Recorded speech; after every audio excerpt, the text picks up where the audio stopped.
Hello and welcome back to English Passage, the place where stories teach you English.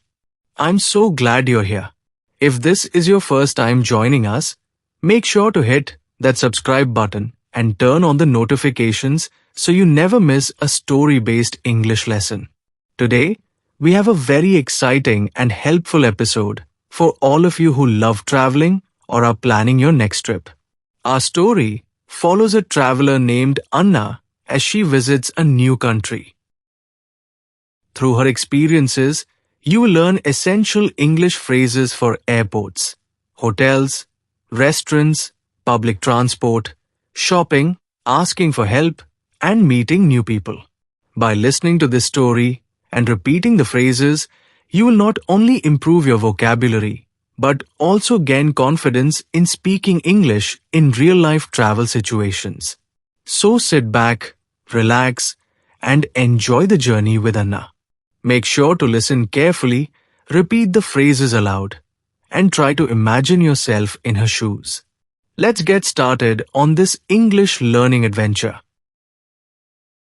Part 1. At the airport. Anna stepped off the taxi and walked into the busy international airport. The excitement of her first solo trip was mixed with a bit of nervousness. Luckily, she had practiced important English phrases for travel, and she was ready to use them. At the check-in counter, she smiled and said, "Excuse me, where's the check-in counter for flight 723 to London?" A helpful airport staff member replied, "Right this way, ma'am. Please follow the signs overhead." Anna thanked her and joined the line. When it was her turn, she approached the desk and said, "Hello, I have a reservation. Here is my passport." "Thank you," the agent said. "Do you have any bags to check in?" "Yes, just this suitcase," Anna replied. "How much is the baggage fee?" "That will be $30. Would you like to pay with card or cash?" "Card, please," Anna said, handing over her travel card. As her luggage rolled away on the conveyor belt, she asked, "What time does the flight board?" "Boarding starts at 6:15 at gate B12, the agent answered. Before heading to security, Anna took a deep breath. She reminded herself of more useful phrases, just in case. "Can you help me, please? Where's the security checkpoint? Do I need to take off my shoes? Where's the nearest restroom? Is this the gate for flight 723? She approached security and heard, "Please remove all electronics from your bag." "Sure," Anna replied, carefully placing her laptop in the tray.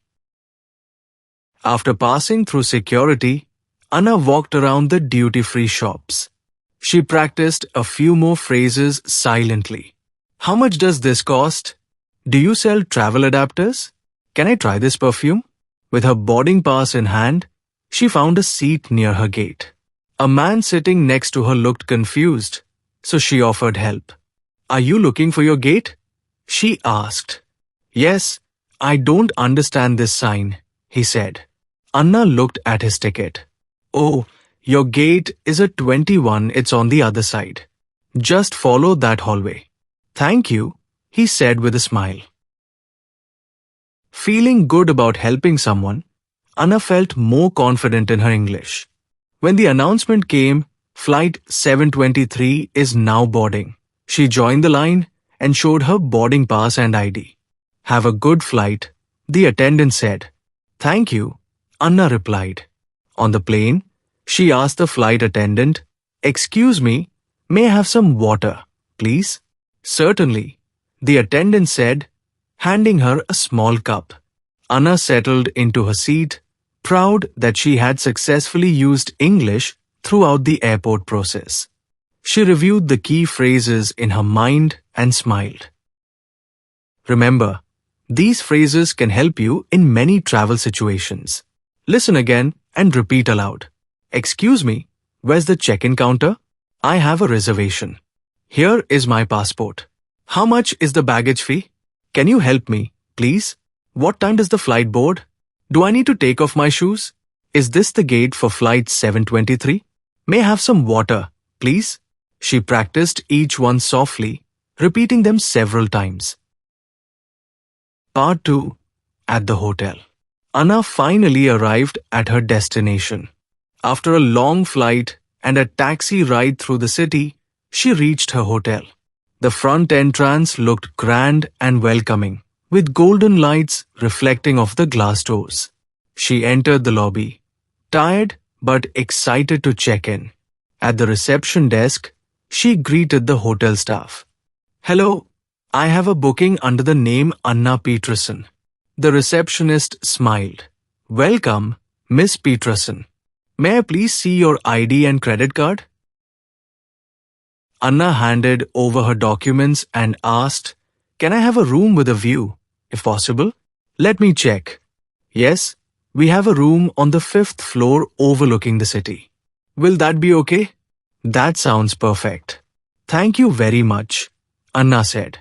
While completing the paperwork, she continued, "Is breakfast included with the room?" "Yes, breakfast is served from 7 to 10 a.m. in the restaurant on the ground floor." "Great. Also, can I get a wake-up call at 6:30 tomorrow morning?" "Of course," the receptionist replied. "Would you like help with your luggage?" Anna accepted and said, "Yes, please. I'm a bit tired from the flight." As the bellboy led her to the elevator, she thought about other useful phrases travelers might need at a hotel. "Where is the elevator? Can I get an extra towel? How do I connect to the Wi-Fi?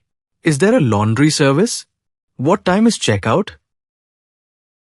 When she entered her room, Anna thanked the bellboy. "Thank you for your help." He smiled and responded, "Enjoy your stay, ma'am." After unpacking, Anna called the front desk. "Hi, how do I connect to the internet?" The receptionist replied, "You can use the network called Hotel Guest and enter your room number as the password." "Thanks. One more thing, is there a safe in the room?" "Yes, it's inside the closet. If you need help using it, just let us know." Later that evening, Anna went down to the hotel restaurant for dinner. She greeted the host. "Good evening. Do I need a reservation?"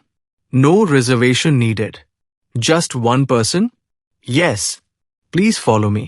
Anna sat down, ordered her meal, and enjoyed a relaxing dinner. When the bill arrived, she asked, "Can I charge this to my room?" "Certainly. May I have your room number, please?" 510, she replied. Back in her room, Anna reflected on the new phrases she had used and learned that day. "I have a booking under the name." "Can I have a room with a view?"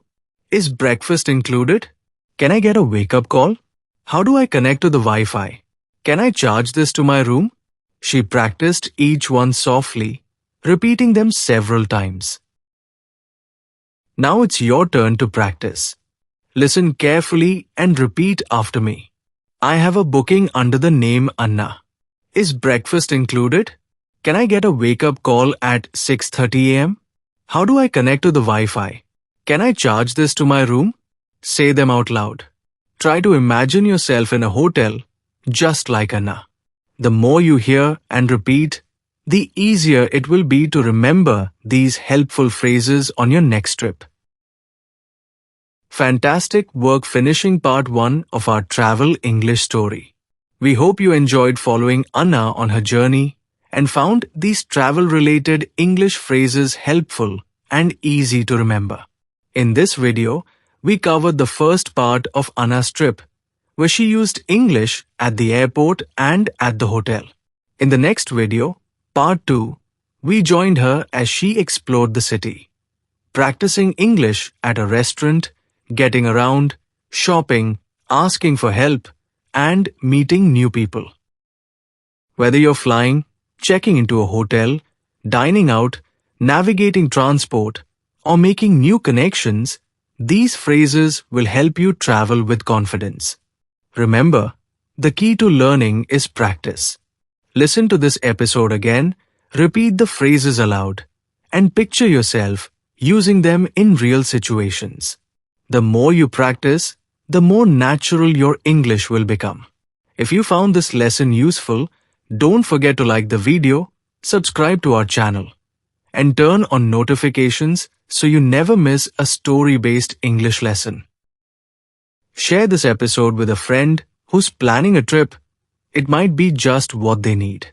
Thanks for joining us on this English learning adventure. Until next time, keep practicing, keep exploring, and keep growing your English with stories. Safe travels, and see you in the next episode of English Passage. See you in part 2. Jai Hind. Vande Matram.